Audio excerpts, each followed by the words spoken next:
back to my YouTube channel Study Time with Priyanka. So today in this video we are going to continue our 6th chapter of class 11 history book and the name of the chapter is The Three Orders. So आज के इस video में हम इस chapter के third last topic को start करने वाले हैं.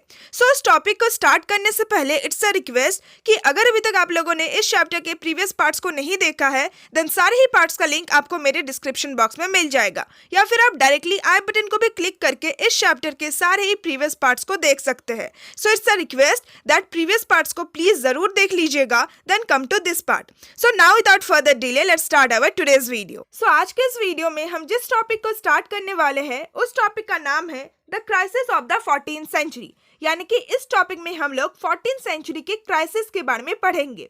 सो बेसिकली 14th सेंचुरी के टाइम पीरियड के दौरान यूरोप में क्राइसिस आए थे. सो क्राइसिस का मतलब क्या होता है? सो क्राइसिस बेसिकली एक ऐसे सिचुएशन को कहा जाता है जिस सिचुएशन में सीरियस प्रॉब्लम अराइज होता है. सो 14th सेंचुरी के टाइम पीरियड के दौरान यूरोप में काफी सीरियस प्रॉब्लम अराइज हुए थे. सो उसी को क्राइसिस कहा गया है. सो इस टॉपिक में बेसिकली हम उन्हीं सारे प्रॉब्लम्स के बारे में पढ़ेंगे, उन्हीं सारे क्राइसिस के बारे में पढ़ेंगे. सो इसीलिए टॉपिक का नाम है the crisis of the 14th century. So now let's start the topic. So basically Europe में जैसे ही 14th सेंचुरी की शुरुआत होती है सो यूरोप का जो इकोनॉमिक एक्सपेंशन था, जो इकोनॉमिक ग्रोथ था वो स्लो हो जाता है. सो प्रीवियस के टॉपिक्स में हमने बहुत ही डिटेल वे में ये समझा था कि क्या वो रीजंस थे जिसकी वजह से यूरोप में इकोनॉमिक एक्सपेंशन होता है. सो बेसिकली एग्रीकल्चर में ग्रोथ होने की वजह से यूरोप में इकोनॉमिक एक्सपेंशन होता है और साथ ही साथ यूरोप का जो पॉपुलेशन था, जो ट्रेड था एंड साथ ही साथ यूरोप में जो टाउन्स एंड जो सिटीज थे उन सारे चीजों में भी हमें ग्रोथ देखने को मिलता है. सो ये जो इकोनॉमिक एक्सपेंशन था, ये जो इकोनॉमिक ग्रोथ था वो 14th सेंचुरी के बाद से स्लो हो जाता है. So this was due to 3 factors. यानी कि ऐसे 3 फैक्टर्स थे, ऐसे 3 रीजंस थे जिसकी वजह से जैसे ही 14th सेंचुरी की शुरुआत होती है यूरोप में जो इकोनॉमिक एक्सपेंशन था, जो इकोनॉमिक ग्रोथ था वो स्लो हो जाता है. सो अब हम वन बाय वन करके इन तीनों ही फैक्टर्स को, इन तीनों ही रीजंस को बहुत ही डिटेल वे में समझते हैं. सो पहला जो रीजन था, पहला जो फैक्टर था ये बेसिकली यूरोप के क्लाइमेटिक कंडीशन से रिलेटेड था. So in northern Europe, by the end of the 13th century, the warm summers of the previous 300 years had given way to bitterly cold summer. यानी कि northern Europe का जो area था, जो हिस्सा था, सो नॉर्थन यूरोप में जैसे ही 13th सेंचुरी का एंड होता है, जैसे ही 13th सेंचुरी खत्म होता है, सो नॉर्थन यूरोप में जो वार्म समर्स थे, यानी कि जो वार्म क्लाइमेटिक कंडीशन था प्रीवियस 300 ईयर्स का, वो चेंज होके कोल्ड समर्स में बदल जाता है. यानी कि यूरोप में कोल्ड क्लाइमेटिक कंडीशन आ जाता है. सो इस चीज़ को मैं आप लोगों को एक टाइमलाइन के हेल्प से समझाती हूँ ताकि आप लोगों को ये चीज़ बहुत ही अच्छी तरीके से समझ में आ जाए. सो बेसिकली यूरोप में 5th से लेकर 10th सेंचुरी का जो टाइम पीरियड था उस टाइम पीरियड के दौरान यूरोप में कोल्ड क्लाइमेटिक कंडीशन था. सो इस चीज़ को हमने अपने प्रीवियस टॉपिक में भी डिस्कस किया था. अगर अभी तक आप लोगों ने नहीं देखा है देन एक बार प्लीज प्रीवियस टॉपिक को देख लीजिएगा. सो 5th से लेकर 10th सेंचुरी का जो टाइम पीरियड था यूरोप में, उस टाइम पीरियड में कोल्ड क्लाइमेटिक कंडीशन था. सो कोल्ड क्लाइमेटिक कंडीशन की वजह से इस टाइम पीरियड में एग्रीकल्चर का जो ग्रोथ था वो बहुत ज़्यादा कम था. बट जैसे ही यूरोप में 11th सेंचुरी की शुरुआत होती है सो 11, 12 एंड 13 इन तीनों सेंचुरी के टाइम पीरियड में यूरोप में वार्म फेज आ जाता है. यानी कि वार्म क्लाइमेटिक कंडीशन आ जाता है. सो वार्म क्लाइमेटिक कंडीशन आने की वजह से यूरोप में जो एग्रीकल्चर का प्रोडक्शन था वो बहुत ज़्यादा इंक्रीज हो जाता है. सो इस चीज़ को भी हमने बहुत ही डिटेल वे में डिस्कस किया था अपने प्रीवियस के वीडियोज़ में. बट जैसे ही 14th सेंचुरी की शुरुआत होती है देन ये जो इकोनॉमिक एक्सपेंशन था वो अगेन स्लो हो जाता है. क्यों स्लो हो जाता है? क्योंकि ये जो प्रीवियस 300 ईयर का जो वार्म समर था, so basically 11th century, 12th century and 13th century, ये जो 300 साल का टाइम पीरियड था, इस 300 साल के टाइम पीरियड में यूरोप में वार्म फेज था. यानी कि समर सीजन था. एंड समर सीजन बहुत ही अच्छा सीजन होता है एग्रीकल्चर प्रोडक्शन के लिए. बट जैसे ही 14th सेंचुरी की शुरुआत होती है ये जो वार्म क्लाइमेटिक कंडीशन था ये अगेन कोल्ड क्लाइमेटिक कंडीशन में चेंज हो जाता है, जिसकी वजह से अगेन जो एग्रीकल्चर प्रोडक्शन होता था यूरोप में वो बहुत ज़्यादा रिड्यूस हो गया. सो आई होप कि आपको ये जो फर्स्ट लाइन था ये बहुत ही अच्छी तरीके से समझ में आ गया होगा. सो बेसिकली जैसे ही यूरोप में 13th सेंचुरी खत्म होता है एंड 14th सेंचुरी की शुरुआत होती है, ये जो 300 साल का जो वार्म फेज था, यानी कि जो वार्म समर था, ये चेंज होके कोल्ड समर में बदल जाता है. नाउ नेक्स्ट हमें बता रखा है that the season for growing crops they reduce by month and it become difficult to grow crops on higher ground. यानी कि जैसे कि मैंने आपको बताया कि जो कोल्ड समर होता है, जो कोल्ड क्लाइमेटिक कंडीशन होता है, वो एक शॉर्ट ग्रोइंग सीजन होता है for the production of crop. So इसी वजह से क्रॉप का जो प्रोडक्शन था वो रिड्यूस हो गया, क्योंकि उस क्लाइमेटिक कंडीशन में क्रॉप्स को उगाना बहुत ज्यादा डिफिकल्ट होता था। सो क्लाइमेटिक कंडीशन में तो हमें चेंज देखने को मिला ही, और साथ ही साथ यूरोप का जो वेदर था उस टाइम पीरियड में वो भी बहुत ज्यादा खराब था। सो उस टाइम पीरियड में बहुत ज्यादा स्टॉर्म्स यानी कि बहुत ज्यादा तूफान भी आता था, और साथ ही साथ बहुत ज्यादा ओशियनिक फ्लड यानी कि ओशियंस में बहुत ज्यादा बाढ़ भी आती थी। सो इसकी वजह से यूरोप में जो फार्म स्टेट्स था यानी कि जो खेत थे वो भी डिस्ट्रॉय हो गए, which resulted in less income in taxes for government. So जैसे ही एग्रीकल्चर का जो प्रोडक्शन था वो रिड्यूस हो गया, सो इसकी वजह से गवर्नमेंट का जो इनकम था वो भी रिड्यूस हो गया, क्योंकि गवर्नमेंट को इनकम कहाँ से मिलेगा? गवर्नमेंट जो एग्रीकल्चर प्रोडक्शन के ऊपर जो टैक्स इंपोज करती है उसी टैक्स से गवर्नमेंट को इनकम मिलता है। सो जब एग्रीकल्चर में प्रोडक्शन ही नहीं होगा, जब ग्रोथ ही नहीं होगा, देन वो किस तरीके से ज्यादा टैक्स लगाएगी उन सारे क्रॉप्स के ऊपर। सो इसीलिए एग्रीकल्चर में रिडक्शन होने की वजह से गवर्नमेंट का जो इनकम था वो भी बहुत ज्यादा कम हो गया। नाउ नेक्स्ट हमें बता रखा है कि यूरोप में प्रीवियस 300 ईयर्स में जो फेवरेबल क्लाइमेटिक कंडीशन था। सो अभी मैंने आप लोगों को टाइमलाइन में समझाया कि 11th सेंचुरी से लेकर 14th सेंचुरी का जो टाइम पीरियड था, ये जो 300 साल का टाइम पीरियड था, इस टाइम पीरियड में यूरोप में जो क्लाइमेटिक कंडीशन था वो बहुत ज्यादा फेवरेबल था, बहुत ज्यादा अच्छा था एग्रीकल्चर के प्रोडक्शन के लिए। सो इस फेवरेबल क्लाइमेटिक कंडीशन ने जो अपॉर्चुनिटीज प्रोवाइड किया था पीजेंट्स को। सो बेसिकली इतना ज्यादा अच्छा क्लाइमेटिक कंडीशन था, सो इतने अच्छे क्लाइमेटिक कंडीशन में बहुत ज्यादा प्रोडक्शन हो रहा था। सो यूरोप के जो पीजेंट्स थे वो क्या कर रहे थे? एग्रीकल्चर प्रोडक्शन को बढ़ाने के लिए जो फॉरेस्ट का लैंड है एंड जो पैस्चर लैंड है, पैस्चर लैंड यानी कि ऐसा लैंड जहाँ पे जो एनिमल्स होते हैं वो गेजिंग करते हैं। सो जो फॉरेस्ट एंड जो पैस्चर लैंड थे, इन सारे लैंड्स को वो क्या कर रहे थे? एग्रीकल्चरल लैंड में कन्वर्ट कर रहे थे, यानी कि वेस्ट लैंड को वो सुइटेबल लैंड में कन्वर्ट कर रहे थे फॉर एग्रीकल्चर प्रोडक्शन। सो इसके कारण से यूरोप में बहुत ज्यादा एग्रीकल्चर का प्रोडक्शन होता है, और साथ ही साथ पीजेंट्स इंटेंसिव प्लाइंग कर रहे थे, जिसकी वजह से सॉइल का जो फर्टिलिटी था वो एक्सॉस्ट हो रहा था, यानी कि खत्म हो रहा था, despite the fact that 3 field crop rotation was practice. So basically जो पीजेंट्स थे वो 3 फील्ड क्रॉप रोटेशन का जो प्रोसेस था वो प्रैक्टिस कर रहे थे, बट फिर भी जो सॉइल की जो फर्टिलिटी थी वो बहुत ज्यादा खत्म हो रही थी, क्योंकि बहुत ज्यादा प्रोडक्शन हो रहा था, बार बार प्लाइंग की जा रही थी, और साथ ही साथ जिस तरीके से सॉइल को कंजर्व किया जा रहा था वो इतना ज्यादा सफिशिएंट नहीं था। सो इन सारी चीजों की वजह से कहीं ना कहीं लैंड की जो फर्टिलिटी थी, जो सॉइल की जो फर्टिलिटी थी, वो भी बहुत ज्यादा खत्म हो रहा था, एक्सहॉस्ट हो रहा था। सो पहला हमने रीजन देखा कि क्लाइमेटिक कंडीशन जो था वो चेंज हो रहा था, जिसकी वजह से एग्रीकल्चर का जो प्रोडक्शन था वो रिड्यूस हो गया। सेकंड हमने देखा कि बहुत ज्यादा स्टॉर्म्स एंड ओशियनिक फ्लड आ रहा था, एंड तीसरा चीज हमने ये देखा कि सॉइल की जो फर्टिलिटी थी वो भी बहुत ज्यादा रिड्यूस हो गया था, और साथ ही साथ पैस्चर लैंड का भी बहुत ज्यादा शॉर्टेज पड़ गया था। यानी कि जैसे कि मैंने आपको बताया कि ऐसा लैंड जहां पे जो एनिमल्स है वो लोग गेजिंग करते हैं, उस लैंड को पैस्चर लैंड कहा जाता है।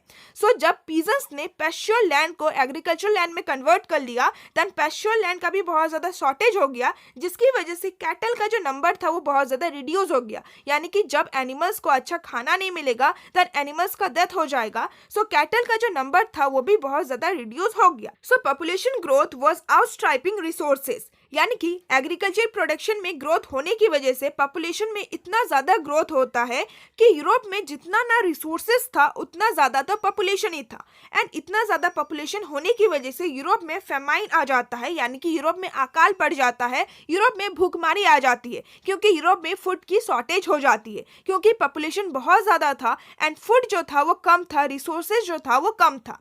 सो यूरोप में बहुत सारे फेमिन आती है during the time period of 1315 and 1317। सो इस टाइम पीरियड के दौरान यूरोप में बहुत ज्यादा भूखमारी फैल जाती है, बहुत ज्यादा अकाल पड़ जाता है, और 1320s के टाइम पीरियड में यूरोप में जो कैटल का जो नंबर था, यानी कि जो एनिमल्स थे, उनका भी बहुत ज्यादा डेथ हो जाता है, क्योंकि उन लोगों को भी सफिशिएंट अमाउंट में फूड नहीं मिलता है, ग्रासेस नहीं मिलता है गेजिंग करने के लिए। सो ये था पहला रीजन या फिर पहला फैक्टर जिसकी वजह से यूरोप में जो इकोनॉमिक एक्सपेंशन था वो स्लो हो गया। सो पहला जो फैक्टर था, पहला जो रीजन था वो बेसिकली एग्रीकल्चर प्रोडक्शन से ही रिलेटेड था। सो एग्रीकल्चर में रिडक्शन हुआ जिसकी वजह से यूरोप का जो इकोनॉमिक एक्सपेंशन था वो स्लो हो गया। Now let's move to our second factor. So second factor में हमें बता रखा है अबाउट द ट्रेड, यानी कि यूरोप में जो ट्रेड होता था, जो व्यापार होता था, उसमें भी हमें कुछ चेंजेस देखने को मिले। सो जिसकी वजह से यूरोप का जो इकोनॉमिक एक्सपेंशन था वो स्लो हो गया। So trade was hit by a severe shortage of metal money because of a shortfall in the output of silver mines in Austria and Serbia. So basically जैसे कि agriculture में production हो रहा था, पॉपुलेशन में growth हो रहा था, एंड उसकी वजह से यूरोप में जो ट्रेड था, जो व्यापार था, वो भी बहुत ही तेजी से ग्रो कर रहा था। बट ये जो ट्रेड था, ये जो व्यापार था, ये बहुत ज़्यादा अफेक्टेड हुआ जब यूरोप में मेटल मनी का शॉर्टेज हो गया। सो मेटल मनी यानी कि कॉइन्स को कहा जाता है जो कि किसी टाइप के मेटल से बनता है, जैसे कि जो गोल्ड कॉइन्स होते हैं, जो सिल्वर के कॉइन्स होते हैं, उन्हीं सारे कॉइन्स को मेटल मनी कहा जाता है। सो यूरोप में मेटल मनी का बहुत ज़्यादा शॉर्टेज आ जाता है, कमी आ जाती है। क्यों कमी आ जाती है? क्योंकि यूरोप में बेसिकली जो माइंस थे, जैसे कि यूरोप में ऑस्ट्रिया एंड सर्बिया में सिल्वर माइंस थे, सिल्वर के खदान थे जहां से सिल्वर को निकाला जाता है। सो इन सारे माइंस में सिल्वर का जो आउटपुट था उसमें हमें कमी देखने को मिलता है। सो अगर माइंस से सिल्वर से नहीं निकलेगा देन किस तरीके से सिल्वर के कॉइन्स बनेंगे? सो सिल्वर में कमी होने की वजह से हमें सिल्वर के कॉइन्स में भी कमी देखने को मिला।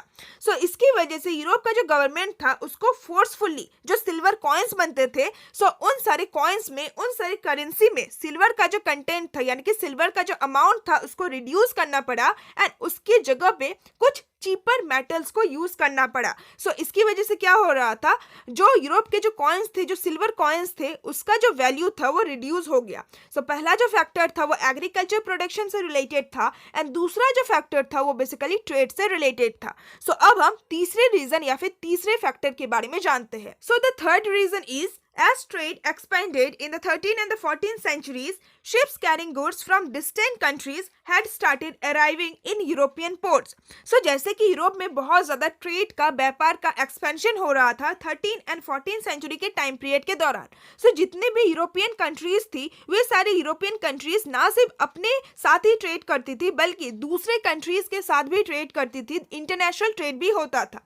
सो बेसिकली जो शिप्स अलग अलग कंट्रीज से, दूर के कंट्रीज से गुड्स को कैरी करके यूरोप के पोर्ट्स में आती थी, सो उन सारे शिप्स में बहुत सारे रैट्स भी आ गए एंड ये सारे जो रैट्स थे वो डेडली ब्यूबोनिक प्लेग इन्फेक्शन को कैरी करते थे, जिसको द ब्लैक डेथ भी कहा जाता है। यानी कि बेसिकली ये सारे जो रैट्स थे, इन सारे रैट्स में एक इन्फेक्शन था जिसको ब्यूबोनिक प्लेग इन्फेक्शन कहा जाता है। सो प्लेग का मतलब ही होता है अ वेरी इन्फेक्शियस डिजीज, जिसकी वजह से बहुत ज्यादा डेथ हो जाता है। सो जब अलग अलग कंट्रीज से ये जो शिप्स थे वो आ रहे थे यूरोप के पोर्ट्स में, यूरोपियन कंट्रीज में, सो इन सारे शिप्स में बहुत सारे रैट्स भी आ गए यूरोप के कंट्रीज में एंड इन सारे रैट्स में इन्फेक्शन था जो कि डेडली इन्फेक्शन था, यानी कि ऐसा इन्फेक्शन अगर कोई इससे प्रभावित हो जाता है देन उसका डेथ हो जाएगा। सो इसकी वजह से वेस्टर्न यूरोप जो कंट्रीज था वो बेसिकली अपने आप को आइसोलेट कर लेता है, यानी कि अपना जो रिलेशन था दूसरे कंट्रीज के साथ उसको खत्म कर लेता है। So it was hit by the epidemic between 1347 to 1350। सो इसकी वजह से, इस एपिडेमिक की वजह से, इस ब्यूबोनिक प्लेग इन्फेक्शन की वजह से वेस्टर्न यूरोप या फिर यूरोप में जो ट्रेड का जो इतना ज़्यादा एक्सपेंशन हो रहा था वो भी बहुत ज़्यादा अफेक्टेड हुआ। एंड यूरोप का जो ट्रेड था, जो व्यापार था, वो तो अफेक्टेड हुआ ही, साथ ही साथ यूरोप में बहुत ज़्यादा मौत भी हुई, बहुत ज़्यादा डेथ भी हुआ। So the modern estimate of mortality in that epidemic is that 20% of the people of the whole Europe died and some places losing as much as 40% of the population। यानी कि इस एपिडेमिक की वजह से, इस bubonic plague infection की वजह से यूरोप में जो टोटल पॉपुलेशन था, उस टोटल पॉपुलेशन का 20% जो पीपल थे उनकी डेथ हो जाती है एंड इवन कुछ कुछ एरियाज में तो जो पॉपुलेशन था उस पॉपुलेशन का करीब 40% जो पीपल है वो इस इन्फेक्शन डिजीज की वजह से मर जाते हैं। सो जो मॉर्टिलिटी रेट था, जो डेथ का नंबर था, वो बहुत ज़्यादा इंक्रीज हो जाता है यूरोप में। सो बेसिकली यही तीन फैक्टर्स थे, तीन रीजन थे जिसकी वजह से यूरोप का जो इकोनॉमिक एक्सपेंशन था वो स्लो हो जाता है। पहला था जो एग्रीकल्चर प्रोडक्शन है उसमें हमें रिडक्शन देखने को मिलता है। दूसरा था जो ट्रेड है, जो व्यापार है यूरोप में, वो भी रिड्यूस हो जाता जाता है। एंड तीसरा रीजन था ये ब्यूबोनिक प्लेग इन्फेक्शन, जिसकी वजह से यूरोप में जो ट्रेड हो रहा था वो तो बहुत ज्यादा अफेक्टेड होता ही है और साथ ही साथ यूरोप में बहुत ज्यादा डेथ भी हो जाता है। नाउ नेक्स्ट हमें बता रखा है as trade centres cities with the hardest hit, यानी कि इन सारे प्रॉब्लम्स की वजह से, इन सारे फैक्टर्स की वजह से यूरोप में जो ट्रेड के सेंटर्स थे यानी कि व्यापार के जो सेंटर्स थे वो बहुत ज्यादा अफेक्टेड हुए ही साथ यूरोप में जो डेवलप्ड सिटीज थे वो भी बहुत ज्यादा अफेक्टेड हुए। सो इस ब्यूबोनिक प्लेग इन्फेक्शन की वजह से यूरोप में रहने वाले जो इन्फेंट्स थे यानी कि जो छोटे बच्चे थे, जो यंग पीपल थे एंड जो एल्डरली यानी कि जो बुजुर्ग व्यक्ति थे, वे लोग सबसे ज्यादा अफेक्टेड हुए। So there were other relatively minor episode of plague in the 1360s and 1370s. So basically ये जो bubonic plague infection था ये यूरोप में 1340s and 1350s के टाइम पीरियड में आया था, बट इसका जो प्रभाव है वो हमें 1360s and 1370s तक भी देखने को मिलता है।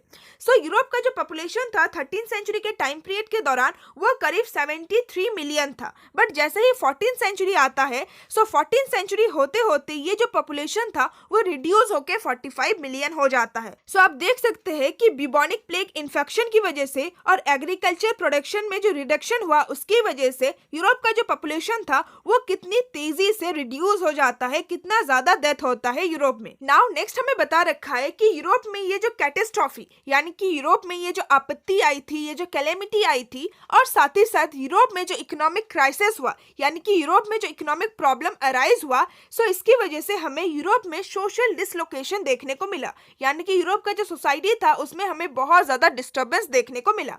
सो यूरोप में जो डीपॉपुलेशन हुआ यानी कि पॉपुलेशन में जो रिडक्शन हुआ, सो इसकी वजह से यूरोप में लेबर का बहुत ज्यादा कमी हो गया, और साथ ही साथ डीपॉपुलेशन की वजह से हमें एक सीरियस इम्बैलेंस देखने को मिलता है बिटवीन एग्रीकल्चर एंड मैन्युफैक्चर, यानी कि agriculture sector and manufacture sector के बीच में हमें एक सीरियस इम्बैलेंस देखने को मिलता है, क्योंकि यूरोप में अब इतने ज्यादा लोग ही नहीं बचे थे, इतने ज्यादा लेबर ही नहीं बचे थे जो कि इन दोनों ही सेक्टर में इक्वली वर्क कर पाए।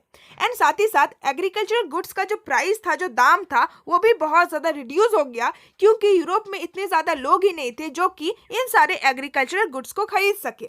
बट जो वेज रेट था लेबर का, यानी कि लेबर का जो इनकम था, जो पेमेंट था, वो बहुत ज्यादा इंक्रीज हो गया, क्योंकि उस टाइम पीरियड में लेबर का जो डिमांड था वो बहुत ज्यादा इंक्रीज हो गया, क्योंकि अभी हमने देखा कि लेबर का बहुत ज्यादा शॉर्टेज हो गया था, कमी हो गया था। सो जब भी किसी भी चीज का कमी होता है देन उसका जो प्राइस होता है वो बढ़ जाता है। सो लेबर का बहुत ज्यादा डिमांड हो रहा था, इसी वजह से लेबर को अब ज्यादा वेजेस दिए जा रहे थे, ज्यादा पेमेंट दिए जा रहे थे। एंड पर्टिकुलरली एग्रीकल्चरल लेबर, यानी कि ऐसे लेबर जो कि एग्रीकल्चरल फील्ड में काम करते हैं, सो इन सारे लेबर को तो बहुत ज्यादा पेमेंट दिया जाने लगा। सो इंग्लैंड में एग्रीकल्चरल लेबर का जो डिमांड था वो बहुत ज्यादा इंक्रीज हुआ, as much as 250% in the aftermath of the Black Death, यानी कि ये जो ब्यूबोनिक प्लेग इन्फेक्शन था, ये जो ब्लैक डेथ था, इसके बाद से हमें बहुत ज्यादा डिमांड देखने को मिला एग्रीकल्चरल लेबर का। सो करीब 250% इसका जो डिमांड था वो इंक्रीज हो गया। एंड जितने भी सर्वाइविंग लेबर थे, यानी कि ऐसे लेबर जो कि इस ब्लैक डेथ में भी सर्वाइव रहे, इस ब्यूबोनिक प्लेग इन्फेक्शन में भी जीवित रहे, so they demand twice their earlier wages. So उन लोगों को पहले जितना वेजेस मिलता था, जितना पेमेंट मिलता था, अब ये लोग डबल पेमेंट का डिमांड करने लगे। So with this we have completed this topic. I hope कि आपको ये टॉपिक बहुत ही अच्छी तरीके से समझ में आ गया होगा। सो ये टॉपिक एक बहुत ही इंपॉर्टेंट टॉपिक है। डायरेक्ट क्वेश्चन आ सकता है that what are the reason for the crisis of the 14th century in Europe. So now let's move to our next topic. So next topic का नाम है सोशल अनरेस्ट। सो इस topic में हम लोग ये पढ़ने वाले हैं कि यूरोप के सोसाइटी में क्या अनरेस्ट होता है। सो अनरेस्ट का मतलब होता है प्रोटेस्ट या फिर एगिटेशन। जब कोई विद्रोह करता है देन उसको अनरेस्ट कहते हैं। सो अब हम देखेंगे कि कौन से ऐसे लोग थे जो कि सोसाइटी में अनरेस्ट यानी कि सोसाइटी में प्रोटेस्ट करते हैं। सो लास्ट टॉपिक में हमने जितने भी क्राइसिस को डिस्कस किए, यानी कि जितने भी प्रॉब्लम्स को डिस्कस किए, सो उन सारे प्रॉब्लम्स की वजह से यूरोप में रहने वाले जो लॉर्ड्स थे एंड उनका जो इनकम था वो भी बहुत ज्यादा अफेक्टेड हुआ। So it decline as agricultural price came down and wages of labourers increase. So जो लॉर्ड्स थे उनका जो इनकम था वो क्यों इतना ज़्यादा अफेक्टेड हुआ? सो जैसे कि एग्रीकल्चर का जो प्राइस था, यानी कि एग्रीकल्चर प्रोडक्शन का, एग्रीकल्चर क्रॉप्स का जो प्राइस था वो बहुत ज़्यादा रिड्यूस हो गया, एंड साथ ही साथ जो वेजेस थे लेबरर्स के, यानी कि लेबर का जो पेमेंट था, जो वेजेस था, वो बहुत ज़्यादा इंक्रीज होने लगा। सो इसकी वजह से लॉर्ड्स का जो इनकम था वो भी बहुत ज़्यादा अफेक्टेड हुआ। सो ये सारे जो लॉर्ड्स होते थे इनके पास बहुत सारे फील्ड्स होते थे, एंड उन सारे फील्ड में ये लेबर से काम करवाते थे, पीजन से काम करवाते थे। सो एग्रीकल्चर क्रॉप्स को बेच के जो कुछ भी इनकम जनरेट होता था वो सब कुछ लॉर्ड्स रखते थे, एंड उसके बदले में लेबर को कुछ पेमेंट किया करते थे, कुछ वेजेस दिया करते थे। एंड अब जब एग्रीकल्चर प्रोडक्शन का जो प्राइस है वो रिड्यूस हो गया, एंड वेरेस जो लेबर का जो वेजेस है, जो पेमेंट है, वो इंक्रीज हो गया। सो इसकी वजह से लॉर्ड्स का जो इनकम है वो बहुत ज्यादा अफेक्टेड हुआ। सो डेस्परेशन में ये सारे जो लॉर्ड्स थे उन्होंने क्या किया? सो उन्होंने अपने लेबर के साथ, अपने पीजन्स के साथ जो मनी कॉन्ट्रैक्ट साइन किया था उसको अब वो खत्म करना चाहते थे, एंड अगेन पुराना जो लेबर सर्विस का सिस्टम था उसको रिवाइव करना चाहते थे, जिसमें जो पीजन्स है वो अपने लॉर्ड्स के लिए काम करता था, एंड बदले में उन लोगों को एग्रीकल्चर का ही, मतलब एग्रीकल्चर प्रोडक्शन ही दिया जाता था, कुछ क्रॉप्स वगैरह दिया जाता था इंस्टेड ऑफ पेमेंट। सो ये जो पुराना सिस्टम था, इस सिस्टम को अगेन जो लॉर्ड्स थे वो रिवाइव करना चाहते थे।